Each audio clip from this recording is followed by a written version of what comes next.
जिन जिन ने मुझे रंग लगाया उन सबसे बदला लूंगा।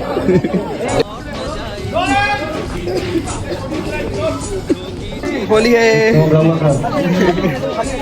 যে যেরকম ভাবে পেরেছে রং মাখিয়েছে। দাদা কি বলছো?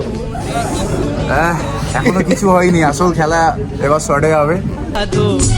মর্নিং এভরিওয়ান, আজকে যাচ্ছি প্রফেসর বিদ্যা ব্যানার্জির মধ্যে হোলির ইভেন্টটাকে এনজয় করার জন্য। তো কীভাবে হোলির ইভেন্টটাকে সিনটাকে ক্রিয়েট করা হয় বা কীভাবে ক্যামেরার মধ্যে নেওয়া হয় পুরোটাই আজকে থাকবে।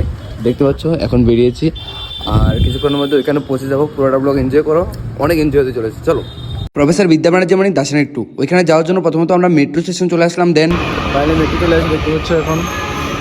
আর এখন আজকে হোলি ইভেন্টটা পুরোটাই আমরা এনজয় করবো। কি হোলি, चलो। एक दरवाजा गया तो क्या हुआ, दूसरी वाला आ जाएगा। দেখতে পাচ্ছ মেট্রোর ভেতর থেকে বাইরের ভিউটা দেখতে একেবারে জোস।